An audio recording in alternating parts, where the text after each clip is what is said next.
A few weeks ago, I had somebody that I was looking to partner with in creating more spiritual content and helping me develop a mind journey as a guide and coach for others come at me and say, I really want nothing to do with you based on the content of your YouTube channel. Some of it is spiritual, and then a lot of it isn't. It deals with the taboo, the profane, and I don't view sex as something spiritual. And I think that's a really unfortunate view to take, and I get it. There's a lot of religious people and spiritual people who view sex as something of a distraction or something problematic or maybe even something sinful. But I highly disagree with those assertions. I am a firm believer that by owning our sexuality, owning what brings us pleasure and joy, and drawing on that energy, we're actually able to use it for greater personal fulfillment, growth, and connecting with the divine. And true, there is a lot of sex that happens in a not so spiritual way, in something that is just more purely banal, purely getting off. But that's the same thing about saying like a hammer is a tool for destruction. Yes, you could bash in a person's bones with a hammer, but you could also build a house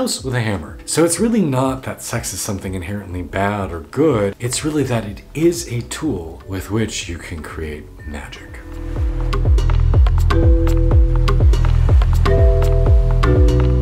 So hey y'all, if we haven't met before, my name is Kaylin. I am an ecstatic spiritual life coach. I work with people around the world to help them come home to themselves, live an integrated, joyful life. I host this YouTube channel where we explore the intersection of sex and meditation, spirituality and sexuality, finding belonging, living authentically, and cultivating joy. I've written a couple books on these topics, and if you'd like to join me live, I'm here every Sunday at 6 p.m. Eastern Time to help guide a meditation and Q&A session. All right, so back to the topic at hand. I get it. Most of us grew up in an environment where we were told sex is sinful, you probably shouldn't do it with anyone except your spouse, and it's only not sinful if you're doing it in the context of both marriage and in the pursuit of having a child. But frankly, that's all just westernized bullshit that was created to indoctrinate people and control them. I'm a big believer that there's nothing inherently right or wrong. It just simply is. And that when we look at nature as it unfolds, if we look at the way trees grow or flowers bloom or animals naturally behave, we see the perfect synchronicity. We see that life and this planet operates as this beautiful, complex organism where it all just makes sense, it all just flows. And no creature on Earth besides humans has shame around sexuality. Other species, like dolphins, for example, explore sex for the sheer pleasure of it, not just for procreation. We see same-sex attracted animals having sex, clearly not in the pursuit of procreation, in almost all animal species. So I don't get this whole idea that sex is something bad or hidden or shameful. Like, it's a part of who we are. Almost every human being enjoys sex, even if it's sex with themselves or sex with another person, doesn't matter. Almost everybody enjoys it in some capacity. And if you don't, no shade, no tea, good for you. Happy to have you listening. You ace individuals, congrats. But it's part of life. And just as we could see anything in the world as beautiful or sinful, so too can we see that in ourselves. Now, I want to see the sexual parts of my life as being something sacred and radiant, something that makes me feel empowered, embodied, juicy, connected with life, connected with expansiveness, connected with a feeling of radiance and joy, love, compassion, those higher qualities that we typically ascribe as being spiritual. And when I make love, whether it's with myself, because that is still lovemaking, or with another body, typically my husband,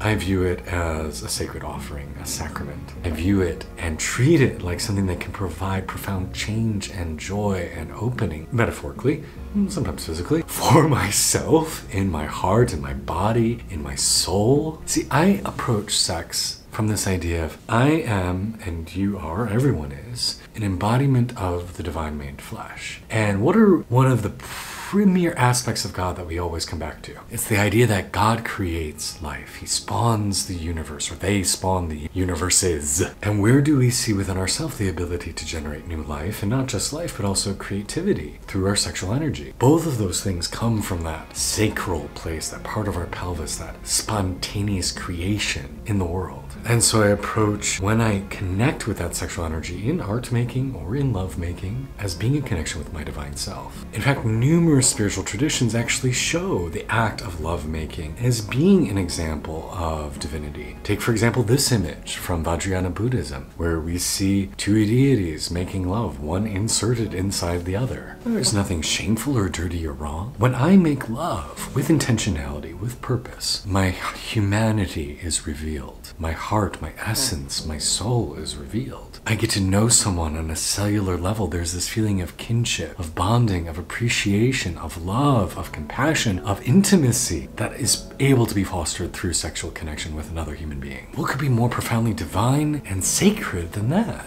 And then in addition, we talk about spiritual experiences, moments where we feel transcendent love, transcendent joy, leaving our body, experiencing something greater than ourselves, being part of something cosmic. We can feel those things. We can tap into those things in a sexual experience. I've had plenty of sexual experiences where I feel like I leave my body, where I feel transcendent joy, where I feel oneness with the world around me and the people or the person with whom I'm engaged. What can be more sacred than that? And then take it one step further, we see actual spiritual traditions that teach practices to do while having sexual experiences with yourself or with another person that involve our energy, our chakras, our nadis, our energy centers flowing, the energy dynamic between us, and manipulating it and changing it to evolve into a higher state of consciousness. We see different spiritual traditions teaching visualizations of God manifesting within you or before you and engaging in a sexual experience with divinity, with a dakini, with a deity. We grew up in this Judeo-Christian Western culture that said all of these things are shameful, wrong, and bad. And then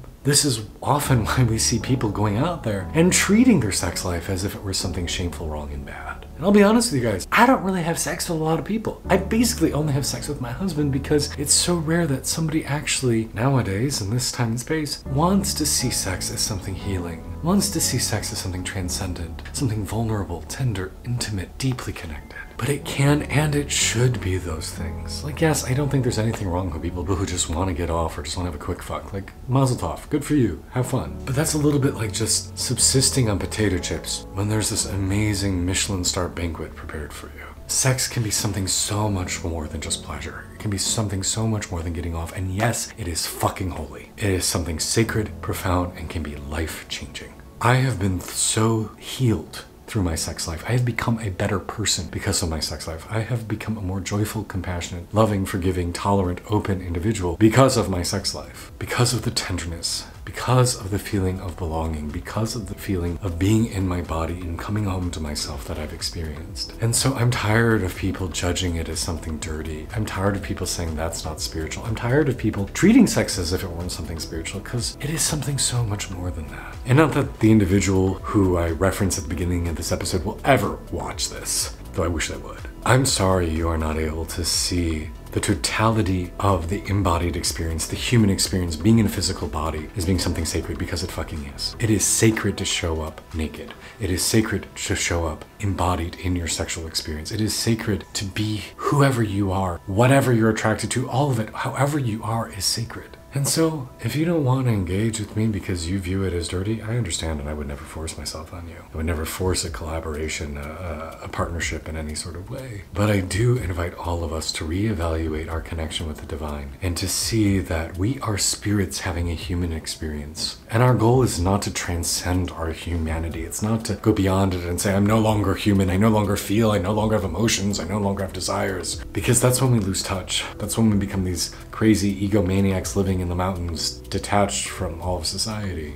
Instead, I long to be intensely human. I hope to feel more, be more rooted in the earth, be connected to each other, and to see the sacredness in every living being, in all of their parts, warts and all, wrinkles and all, shadow sides and all, kinks and all, sexual bits and all, that every part of us is divine. And I don't have time for people who only see divinity in selective parts, because you are sacred in every aspect of you. And don't let anyone else make you feel differently. I'm Kalen, and this is Ecstatic Self.